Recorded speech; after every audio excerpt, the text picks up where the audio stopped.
Hello दोस्तों, अस्सलाम वालेकुम। मैं सीटेट के प्रीवियस पेपर लगातार आपके लिए लेकर के आ रहा हूं। अब मैं आपके लिए जो है थोड़ा सा कंटेंट लेकर के आ रहा हूं जिससे आपको सवाल समझने में आसानी होगी। इससे पहले प्रीवियस पेपर 2023 के, 24 के, 22 के सारे अपलोड कर चुका हूं मैं चैनल पर। अगर आप में से कोई नहीं देखे हैं तो हमारे चैनल के एमएन एकेडमी के प्ले लिस्ट में जाकर के देख लीजिएगा, वहां आपको मिल जाएगा। लेकिन मेरे दोस्तों, मैं जो है आपको ये राय के तौर पर कहना चाहूँगा कि मैं जो ये वीडियोस अपलोड कर रहा हूँ तो ये आप तक नोटिफिकेशन नहीं पहुँच रहा होगा। अगर आप चैनल पे नए हैं तो चैनल को सब्सक्राइब कर दीजिएगा, तो इसका नोटिफिकेशन आप तक आसानी से पहुँच जाएगा। तो चलिए आज हम पढ़ेंगे क्या, बोली और ज़बान। जो मैं ये बोली और ज़बान पढ़ाऊँगा इससे रिलेटेड मैं क्वेश्चन भी लेकर के आपके खिदमत में हाजिर हुआ हूँ। तो बोली और ज़बान जो पढ़ाया हूँ इसके नीचे बहुत सारे प्रश्न भी हैं। आप जो है पहले इसको पढ़िए, नीचे प्रश्न को भी सॉल्व कराएंगे हम, तो ताकि आपको समझने में किस तरह के सवाल सीटेट आपसे पूछता है समझने में आसानी हो जाएगी। तो चलिए हम पहले आज के क्लास की तरफ चलते हैं। बोली और ज़बान, इसमें क्या फ़र्क है इसको समझेंगे। बोली और ज़बान, देखिए लैंग्वेज और डायलेक्ट जो बोली ज़बान के मुकाबले में एक छोटे इलाके या मखसूस गिरोह के दरमियान बोली जाती है। हम इसको आम भाषा में समझेंगे मेरे दोस्तों। देखिए बोली है, क्या है? बोली। ये बोली को हम समझेंगे, पहले सबसे पहले समझेंगे बोली किसे कहते हैं। ये बोली है। बोली गांव, देहात और जो है करिया कह लीजिए, ये सारी जगहों पर बोली जाती है। ये सारी जगहों पर ये क्या होती है, बोली जाती है। शहरों में भी बोली जाती है, लेकिन मेरा कहने का मकसद ये है कि गांव देहात करिया ही में नहीं, ये हर जगह बोली जाती है। लेकिन इसको जो है ना, ये लिखा नहीं जाता। बोली क्या है, इसको हम लिखते नहीं हैं, लिख नहीं सकते हैं। समझ गए ना? अब क्यों नहीं लिख सकते? लिख तो सकते हैं, लेकिन इनके लिए बाज़ाब्ता कोई कायदा, बाज़ाब्ता कोई कवायद या ग्रामर नहीं होता। समझ गए ना? चलिए इतनी चीज़ें हम समझ गए होंगे। चलिए इस तरह की चीज़ें हम समझते चलेंगे। एक है बोली और ज़बान, और उसी तरह ज़बान का, इसका बाज़ाब्ता कोई कवायद है, ग्रामर है, ज़बान है, सब है। समझ गए? चलिए इससे आगे के देखेंगे मेरे दोस्तों कि अब देखिए यहाँ पे क्या कहा है। बोली ज़बान के मुकाबले में एक छोटे इलाके मखसूस गिरोह के दरमियान बोली जाती है। समझ गए? यानी कि एक छोटे इलाके में बोली जाती है। छोटे इलाके में किसी मखसूस गिरोह में, जैसे आप लोग किसी जाति से होंगे तो उस जाति का एक अलग होता है, और जो है किसी और दूसरे जाति में की ज़बान में थोड़ा सा अंतर हो जाता है, यही होता है। समझ गए? चलिए, और उसी तरह ज़बान हम समझ गए ना, जिसको हम लिख सकते हैं, पढ़ सकते हैं, जिनके क़वायद हैं, जिनमें रिसाले छपते हैं, जिसमें रिसाला छपता है, पेपर छपता है, रिसाला पेपर छपता है, और उसकी बदौलत किताबें छपती है। ये क्या हो गया, इसको कहते हैं हम ज़बान। ठीक है? जैसे ज़बान कितनी तरह की है आप जान लेंगे, ज़बान कौन कौन सी है। जैसे ज़बान जो फेमस ज़बान, मैं उसके बारे में बताऊंगा आपको। जैसे कि उर्दू, ये क्या हुआ आपको, ज़बान हो गया। हिंदी, ये सब क्या हो गया आपको, ज़बान हो गया। उसी तरह गुजराती, ये क्या हो गया आपको, ज़बान हो गया। तमिल, ये सब क्या हो गया आपको, ज़बान हो गया। तेलुगु, ये सब क्या हो गया आपको, ज़बान हो गया। मलयालम, ये सब क्या हो गया आपको, ज़बान हो गया। तो समझ गए ना? ये ज़बान उसको कहेंगे जिसको हम लिख सकते हैं, पढ़ सकते हैं, बोल सकते हैं, वो ज़बान है। लेकिन बोली को सिर्फ हम लिख सकते हैं, बोली को बोल सकते हैं, और नहीं, बोली को हम सिर्फ बोल सकते हैं। इसको जो इनके लिए लिख भी सकते हैं, इनके लिए बाज़ाब्ता कोई ग्रामर नहीं होता।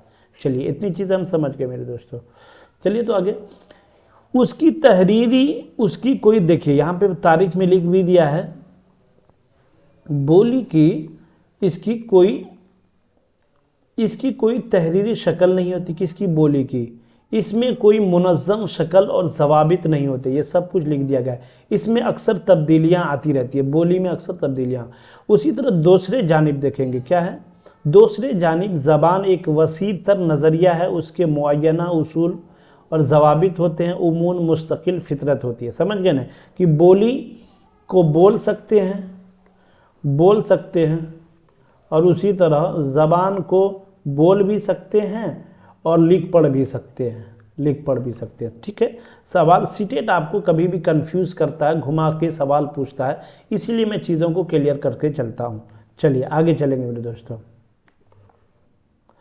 मादरी ज़बान देखिए, मदर टंग। मादरी ज़बान से मुराद बच्चे के घर, कुंबा और आस पड़ोस में बोली जाने वाली ज़बान से है। कुछ टाइपिंग मिस्टेक से उसको देख लेंगे। ये वो ज़बान है जिसे बच्चा अपने गिरदोपास यानी आसपास से फितरी तौर पर हासिल करता है।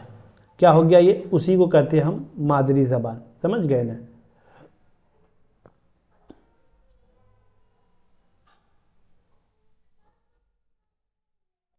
उसी को क्या कहते हैं, मादरी ज़बान।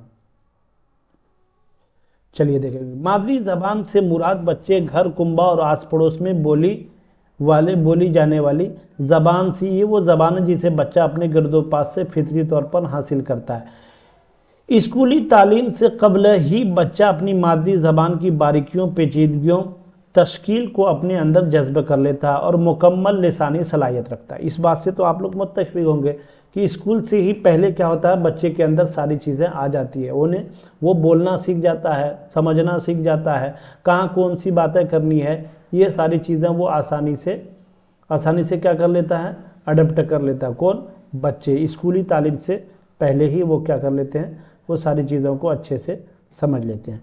चलिए उसके बाद देखेंगे मेरे दोस्तों क्या बताया है कि कई बार तो बच्चे स्कूल आने से कबल ही, वही बताया इसमें, कई बार तो बच्चे स्कूल आने से कबल ही एक से ज़्यादा ज़बानें बोलना सीख लेते हैं। ठीक है, ये भी मालूम होगा आपको।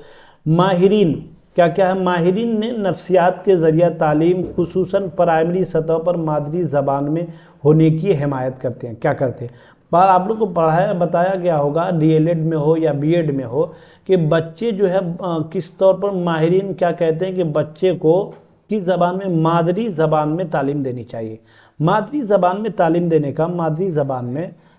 देने का फ़ायदा ये होगा कि बच्चे आसानी से सीख जाएंगे। बच्चे क्या होंगे, आसानी से सीख जाएंगे। ठीक है ना, आसानी से सीख जाएंगे, उसको सीखने में दिक्कत नहीं होगी। कैसे सीखने में दिक्कत नहीं होगी, जैसे कि अगर आप उसके सामने एकदम फसी उर्दू बोल रहे हैं, किसी क्लास में गए, आप 5 क्लास पढ़ा रहे हैं या 6 क्लास में पढ़ा रहे हैं और आप गए एकदम फसी उर्दू उसके सामने बोलने लगे, तो क्या उस बच्चे को हवा लगेगी? नहीं लगेगी। लेकिन आप बच्चे को पढ़ा रहे हैं, उसी के ज़बान में पढ़ाना शुरू कर दिए तो बच्चे क्या होंगे, आसानी से चीज़ों को सीख जाएंगे। चलिए आगे देखेंगे कि मादरी ज़बान ही वो वसीला है जिससे बच्चे अपने आप को बाहरी दुनिया से मरबूत कर पाता है। यकीनन कि मादरी ज़बान ही बच्चों का जो मदर टंग है, वही वो चीज़ है जो बच्चे अपने आप को बाहरी दुनिया से जोड़ पाते हैं और सीखने में फितरीपन आता है। यकीन उसे ये नहीं लगता कि हम किसी और दुनिया में चले गए, उसे ये नहीं लगता कि किसी दुनिया में चले गए हम, ठीक है ना, बल्कि वो ये लगता है कि हम अपने घर ही में सीख रहे हैं। बल्कि उसको क्या लगता है, बल्कि उसको लगता है कि हम अपने घर ही में सीख रहे हैं। ठीक है ना, यही सारी चीज़ें हैं। अगर आप उसको मादरी ज़बान में पढ़ाएंगे बच्चों को तो उनको ऐसा लगेगा कि बच्चे हम आसानी से सारी चीज़ें सीख रहे हैं और उसको लगेगा अपने घर में सीख रहे हैं। ये होता है मादरी ज़बान में तालीम देने का फ़ायदा। चलिए आगे देखेंगे। 2009 से नाफिजुल अमल बच्चों का मुफ्त और लाजमी तालीम RTE 2009 में राइट टू एजुकेशन अप्रैल 2009 से कौन सा नाफिज हुआ था, right to education 2009। Right to education कब 2009 में लागू हुआ, कब 2009 में, इससे सवाल आपको आ जाएगा। तो ठीक है, ये देख लिए कि तो इसके मुताबिक जहाँ तक मुमकिन हो बच्चे की इब्तदाई तालीम उसकी हक है। बच्चों की इब्तदाई तालीम क्या है, उसका राइट टू एजुकेशन है, यानी उसका बुनियादी हक है। क्या बुनियादी हक है बच्चों का बुनियादी हक ये है कि उसको उसको 6 साल तक, उसको 6 साल 6 से उसको 6 साल से राइट टू एजुकेशन में बहुत सारी बातें लिखी हुई है, आप लोग जो है उसको पढ़ लीजिएगा। उसकी जो बुनियादी बातें मैं बता देता हूँ। उसमें लिखा गया है राइट टू एजुकेशन में, उसमें लिखा गया है कि बच्चे को क्लास 12 तक हमें फ्री तालीम देना। क्या करना? फ्री तालीम देना, ठीक है ना। ये सारी चीज़ें उसमें लिखा गया। और भी बहुत सारी चीज़ें हैं, आप उसका स्टडी करेंगे तो आपको समझ में आ जाएगा, ठीक है। चलिए, ये समझ गए आप। चलिए उसके आगे देखेंगे। जहाँ तक मुमकिन हो बच्चे को मादरी ज़बान में तालीम होनी चाहिए, बच्चे को क्लास 12 तक फ्री शिक्षा देनी चाहिए। और जो है प्राइमरी के बच्चों के लिए भी बहुत सारी बातें उसमें लिखी गई है। आप राइट टू एजुकेशन 2009 पढ़ेंगे तो उसमें समझ में आएगा। चलिए, आइन के मुताबिक मादरी ज़बान A350 हिंदुस्तानी आइन का आर्टिकल में तालीम देने का हक देता है। यही है सवाल। आपसे इस तरह भी पूछता है। क्या सवाल पूछ देगा आपको? A350 A350 ये आर्टिकल किस लिए है? ये आर्टिकल किसके लिए है? तो क्या कहेंगे कि बच्चों को बुनियादी तालीम का हक दिया गया है। इस आर्टिकल के ज़रिया क्या हुआ है? बच्चों को सरकार ने बुनियादी तालीम का हक दिया है इस आर्टिकल के ज़रिए। चलिए, समझ गए ना। इसी तरह हम सारी चीज़ों को, और इस तरह आपको पूछ लेगा कि आपके जो सरकार की तरफ से, भारत सरकार की तरफ से जो लोगों को बुनियादी तालीम का जो हक दिया गया है वो कौन से आर्टिकल के द्वारा दिया गया है? तो आप कहेंगे कि A350 आर्टिकल के द्वारा दिया गया है। चलिए, समझ गए। चलिए, इस तरह की सवालात आपसे पूछ सकते हैं। चलिए, अपने इल्म की तश्कील, ये काख है, एक्स्ट्रा आ गया है, इसको जो है काट देंगे। ये चीज़ें जो है यहाँ पे कट जाएगी। अपने इल्म की तश्कील खुद NCF 2005, इसके बारे से भी सवाल आता है आपको। NCF 2000 कौमी दरसियात का खाका करते हैं। कौमी दरसियात का खाका तभी हकीकत है जब हम बच्चे को मादरी ज़बान में इजहार और तफक्कुर करने देते हैं। यानी इसमें क्या, 2005 के NCF 2005 में ये कहा गया है कि कौमी दरसियात तो जानते होंगे, जिसे दर्स की जमा है। दर्स का मतलब आता है क्या? पढ़ाना। दर्स का मतलब होता है पढ़ाना, उसी से है दरसियात, उसी से क्या है? दरसियात। समझ गए ना आप लोग? तो ये दरसियात है। तो करते तभी हकीकत है जब हम बच्चा को मादरी ज़बान में इजहार तफक्कुर करने देते हैं। इजहार तफक्कुर यानी सोचने समझने देते हैं बच्चों को उसके ज़बान में, तभी दरसियात का जो है सही फ़ायदा हो जाएगा। तभी क्या हो जाएगा? सही फ़ायदा हो सकेगा। कब सही फ़ायदा होगा? जब बच्चों को हम उसके मादरी ज़बान में, जब बच्चों को उसके मादरी ज़बान में हम तालीम देंगे तो उसका फ़ायदा बेहतर तरीके से उसको नज़र आने लगेगा। ठीक है, तो अब समझ में आ गया इससे। तो NCF 2005 में भी यही कहा गया है कि बच्चों को मादरी ज़बान में उसकी शिक्षा मिलनी चाहिए। चलिए, बच्चों की मादरी ज़बान देखिए, आगे पढ़ेंगे बच्चों की मादरी ज़बान, और इसके बारे में भी कुछ बताया गया है। बच्चों की मादरी ज़बान मदर टंग और कसीर लिसानियत को जमात में कबूल करना चाहिए। क्या करना चाहिए? जमात में कबूल करना चाहिए। कि यानी कि बच्चे अगर क्लासरूम में आए और बच्चे क्लासरूम के अंदर अपने साथियों से अपनी मादरी ज़बान में बात करता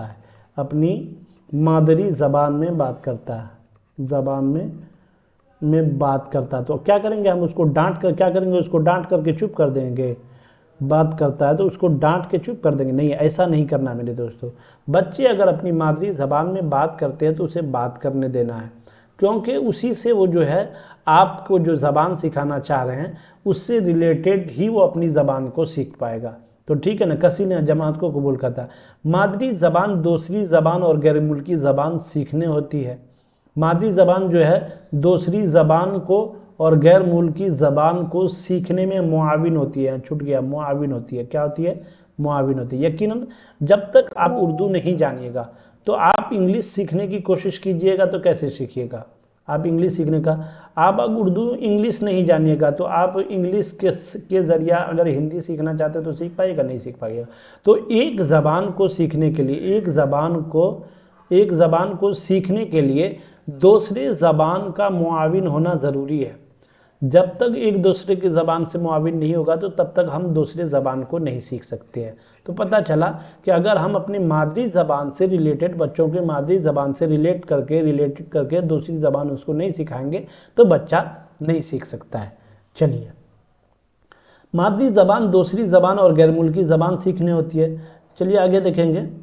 आगे मेयारी ज़बान, जिसको हम कहते हैं स्टैंडर्ड है। मेयारी ज़बान जो हो गया वही स्टैंडर्ड लैंग्वेज। स्टैंडर्ड लैंग्वेज क्या कहलाता है कि एक तो हमारी बोली हो गई, जो घरों में बोलते हैं, वो हो गई बोली। उसी के साथ हम जो अपने ऑफिस में बोलते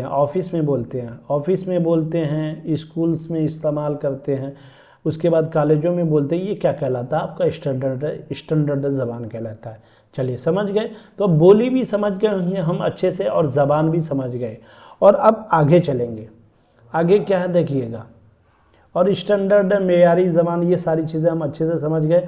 अब आया है सवाल। सीटेट में जो पिछले साल आपको ज़बान से रिलेटेड जो सवाल आए आपके 24 में हो, 23 में हो, उससे जो इम्पोर्टेंट सवाल थे मैं आपके खिदमत में लेकर के हाजिर हुआ हूँ।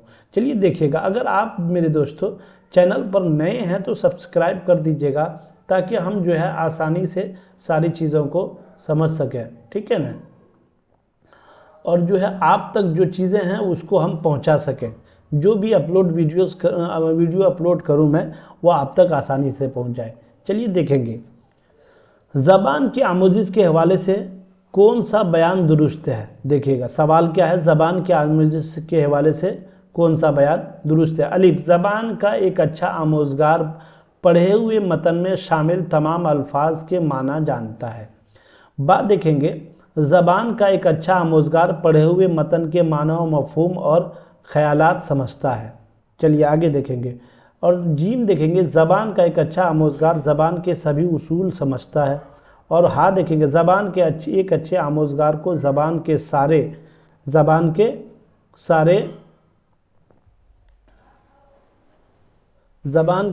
उसूल जानने की ज़रूरत नहीं है। अब बताएंगे कि इसका कौन सा राइट आंसर हो जाएगा। पहले देखिएगा, कभी भी सीटेट का सवाल हल करने जाइएगा तो पहले जो नहीं है उसको काट लीजिएगा तो आपको सही जवाब तक पहुंचने में आसानी होगी। अलिफ देखेंगे, ज़बान का एक अच्छा आमोजगार पढ़े हुए मतन में शामिल तमाम अल्फाज के माना जानता है। ऐसा है? ऐसा नहीं है, हरगिज़ नहीं, ये ऑप्शन कट जाएगा, ठीक है। उसके बाद देखेंगे हम दूसरा, बा में क्या पूछा है कि ज़बान का एक अच्छा आमोजगार पढ़े हुए मतन के माना और मफहूम ख़यालात समझता है। ये भी नहीं है कि अगर कोई अच्छा है तो उसको सारे माना और मफहूम समझेगा, ज़रूरी नहीं है चीज़ें। तो ज़बान पढ़ने के लिए, ज़बान सीखने के लिए इन दोनों चीज़ों का लाजिम हो, पहले से जाने तभी कटेगा। तो ये दोनों ऑप्शन कट गया। अब देखेंगे, ज़बान एक अच्छा आमोजगार ज़बान के सभी उसूलों को समझता है। यकीनन ये बात तो है कि ज़बान का जो एक अच्छा आमोजगार है वो ज़बान के सभी उसूलों को समझता है, तब उस पर बातें करता है, ये सही है। उसके बाद देखा है, ज़बान एक अच्छे आमोजगार को ज़बान के सारे उसूल जानने की ज़रूरत नहीं है। ये भी ठीक है कि अगर कोई ज़बान सीख रहा है तो उसको वो सारे उसूल ज़बान के आने चाहिए। ज़रूरी है? नहीं है ज़रूरी। तो पता चला कि जो है जीम और हा, ये दोनों ऑप्शन इसका सही हो जाएगा। जीम राइट हो जाएगा और हा, ये दोनों ऑप्शन सही हो जाएगा। अब देखेंगे ऑप्शन में क्या क्या पूछा है। उसूल जाने तो अलिफ और जो है यहाँ पे देना छूट गया। अलिफ और बा सही है, बा और जीम सही है, बा और हा दोनों सही है, जीम और दाल, यहाँ जीम और हा हो जाएगा दोस्तों। जीम और हा दोनों सही हो जाए। ऑप्शन नंबर डी इसका सही जवाब हो जाएगा। चलिए उसके बाद सवाल नंबर 2 पे चलेंगे हम। दूसरा सवाल देखेंगे। सवाल नंबर 5 लिखा चला गया है, सवाल नंबर 2 है ये। सवाल नंबर 2, ज़बान की आमोजिश के हवाले से कौन सा बयान दुरुस्त है? ज़बान क्या? तो नंबर 1, अलिफ, ज़बान एक अच्छा आमोजगार पढ़े हुए मतन में शामिल तमाम अल्फाज के माना जानता है। ज़रूरी है? तो ये नहीं है, ये भी कट जाएगा। देखिए सवाल मैं वो सारे सवाल लाया हूँ जो मैं आपको मतन पढ़ाया हूँ, उसी से रिलेटेड सारे सवाल। तो एक सवालात आपके दूसरे सवाल से मिलेंगे, लेकिन ये अलग अलग साल पूछा गया है।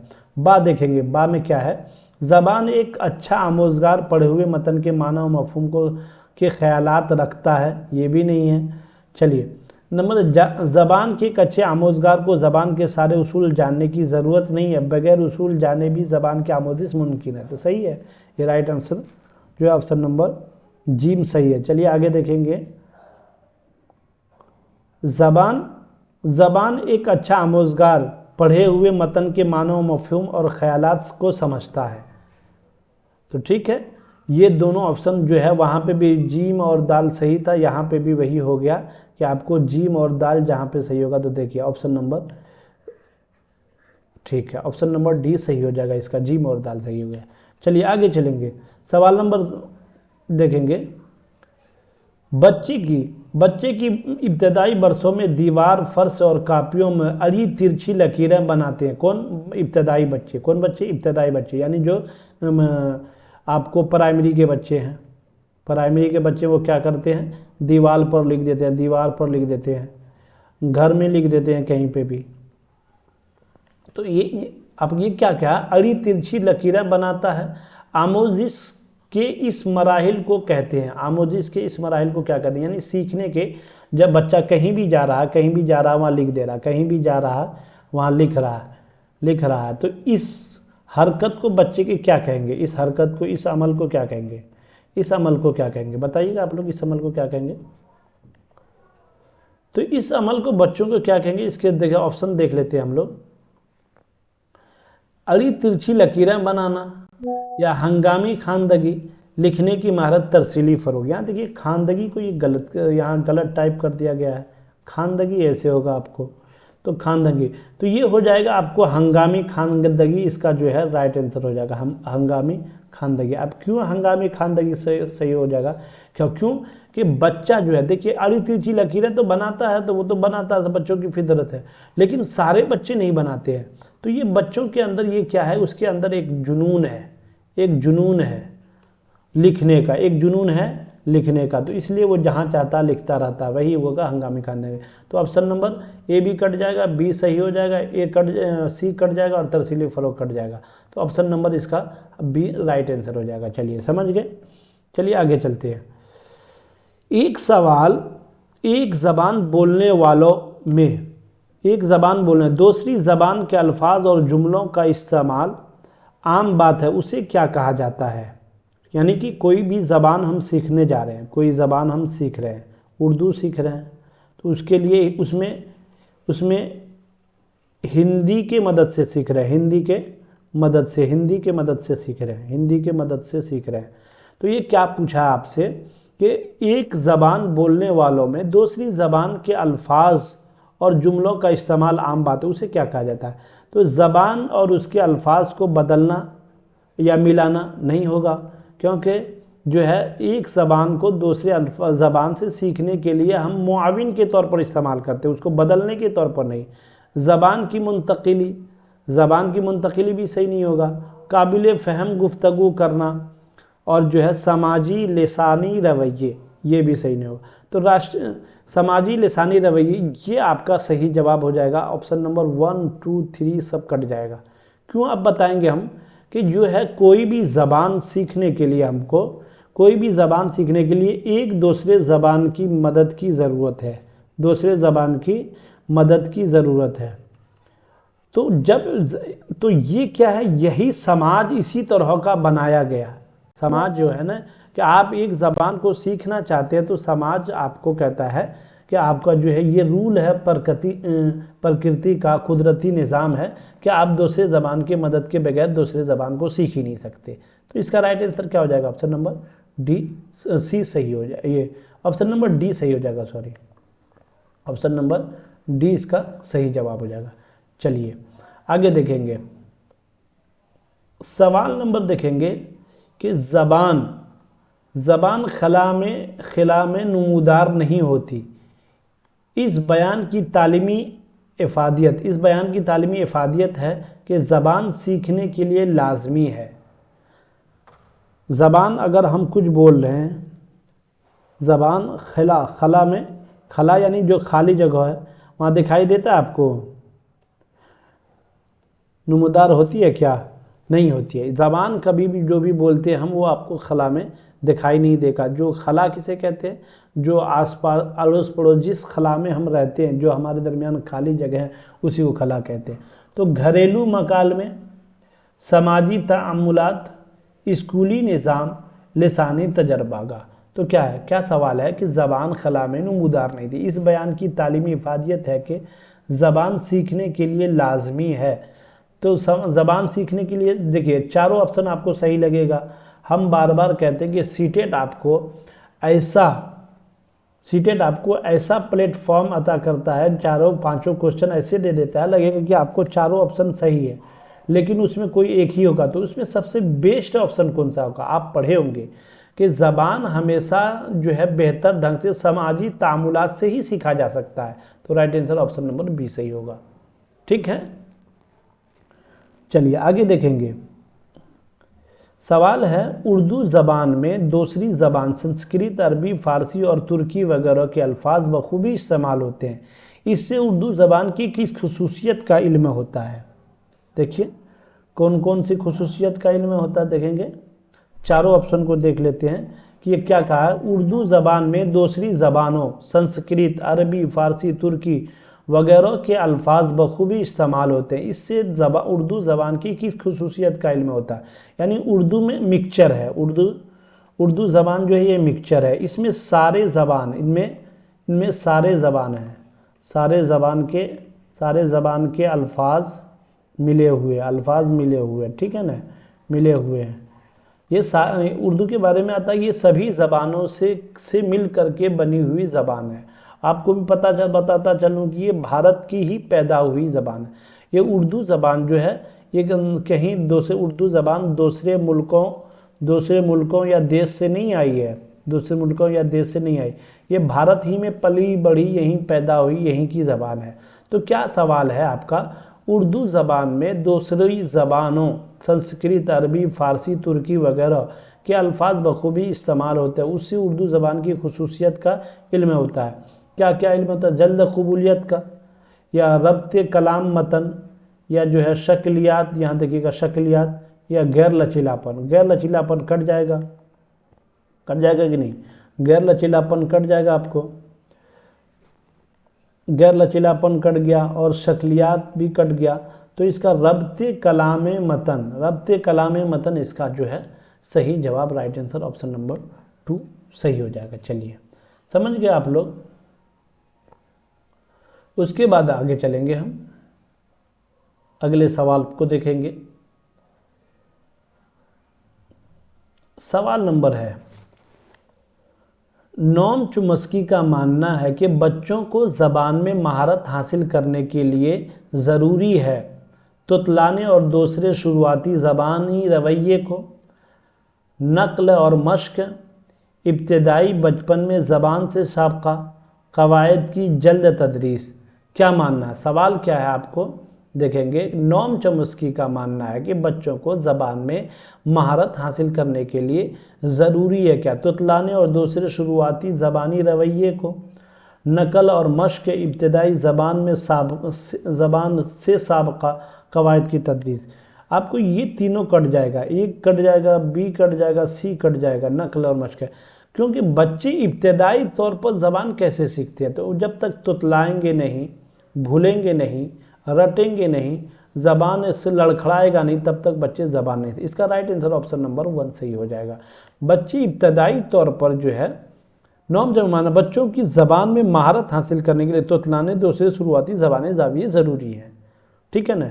ये सब कट जाएगा, ये तीनों ऑप्शन कट जाएगा। Right answer option number A सही हो जाएगा।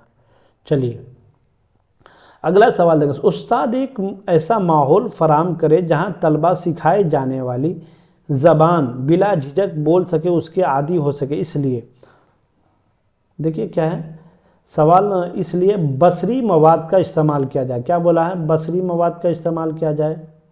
उसके बाद बी बोला है कि तलबा को कोई भी ज़बान बोलने दिया जाए जो वो अच्छी तरह जानते हों।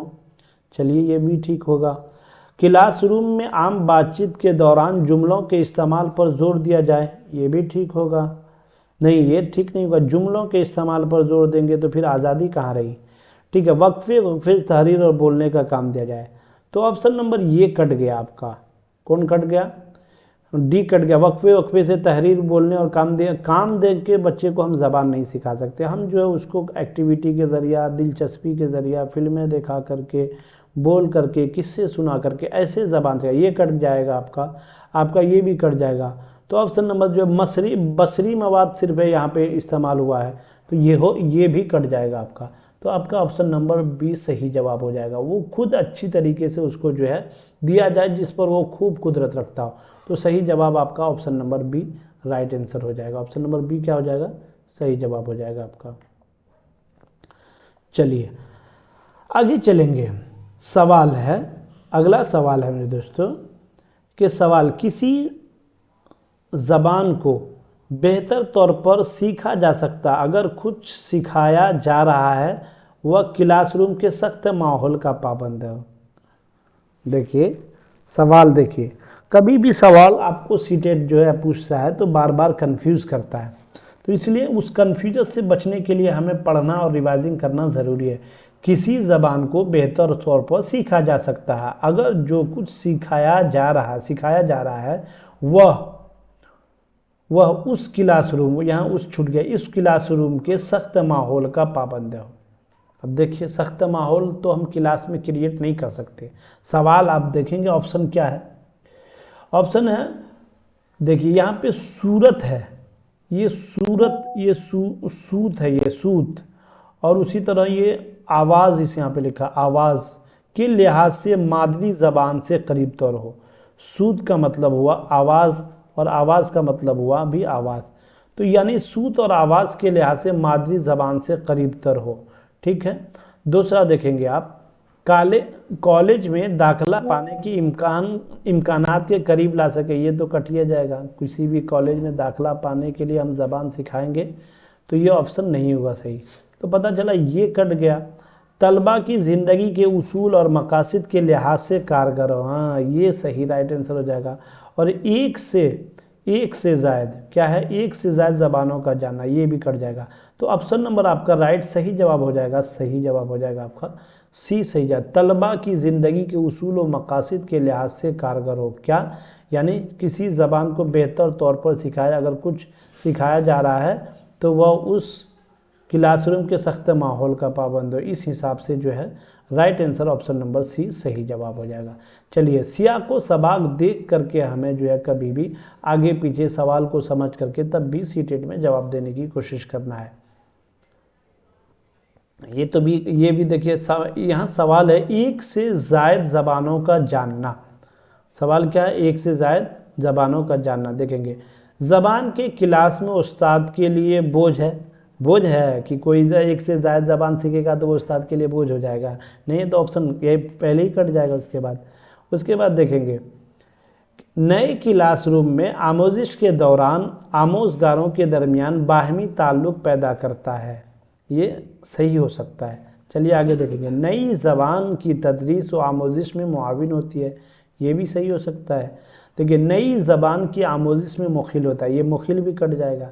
अब देखिए पता चला दो तो कट गया आसानी से और दो बचा है, तो इन दोनों में देखिए एक से ज़्यादा ज़बानों का जानना, तो ये क्या कहलाएगा, नई ज़बान की तदरीस व आमोजिश में मुआविन होती है या नए क्लासरूम में आमोजिश के दौरान आमोजगारों के दरमियान बाहमी ताल्लुक़ पैदा करता है। तो अब ये दो ऑप्शन में आपको, तो राइट आंसर आपका ऑप्शन नंबर सी हो जाएगा। ये क्या होगा, नई ज़बान की तदरीस व आमोजिश में मुआविन होता कौन, एक ज़बान को जब हम दूसरे ज़बान से जान करके सिखा करके पढ़ाते हैं। तो ठीक है, समझ गए ना, ये सारी चीज़ें आप लोग अच्छे से समझ गए होंगे। चलिए अगले सवाल पर चलेंगे मेरे दोस्तों। सवाल क्या है, कौन सा अमल गौर व फिक्र के अमल को बढ़ाता है, याद करना, समझ, अंदाज़े कदर, इतलाक। तो इसका सही जवाब हो जाएगा आपको right answer option number C, ये अंदाज़े कद्र ही है जो गौर व फिक्र के अमल को बढ़ाता है। तो इतनी चीज़ें आप लोग समझ गए होंगे। तो इस तरह के क्लासेस मैं आपके लिए लेकर के आ रहा हूँ। आप जो है कमेंट बॉक्स में हमें कमेंट करके बताइए कि इसी तरह के क्लासेस चाहिए कि सिर्फ प्रीवियस पेपर चाहिए या ऑब्जेक्टिव क्वेश्चंस चाहिए। जिस तरह के सवालात आप चाहेंगे, जिस तरह क्लासेस चाहेंगे, हम उसी हिसाब से क्लास लाएंगे आपके लिए। तो अगर ये PDF आप प्राप्त करना चाहते हैं तो इस नंबर पर आप मैसेज करके, इस नंबर पर मैसेज करके आप 620 40 47 25 630 मैसेज करके फ्री में आप, इसके लिए आपको कोई चार्जेस नहीं है, फ्री में आप ये PDF ले सकते हैं। ठीक है ना मेरे दोस्तों, PDF ले सकते हैं। तो आपसे गुजारिश मेरी इतनी है कि आप ज़्यादा से ज़्यादा जो है शेयर कीजिए। क्या कीजिए? शेयर कीजिए। और जो है आप आते हैं, देखते हैं, लेकिन लाइक नहीं करते हैं। लाइक के बटन को दबाना मत भूलिएगा, लाइक के बटन को दबाना मत भूलिएगा। तो आज की क्लासेस मेरे दोस्तों यहीं तक। हम फिर मिलेंगे आपसे अगले क्लास में। आप सबका हमारे चैनल पर जुड़ने के लिए, हमारे क्लासेस देखने के लिए आप सबका बहुत बहुत शुक्रिया। इसी तरह आप जो है आते रहिए और अच्छे से तैयारी कीजिए, वक्त ज़्यादा नहीं है। ठीक है ना? खुद ही को कर बुलंद है इतना कि हर तकदीर से पहले खुदा बंदे से खुद पूछे, बता तेरी रज़ा क्या है।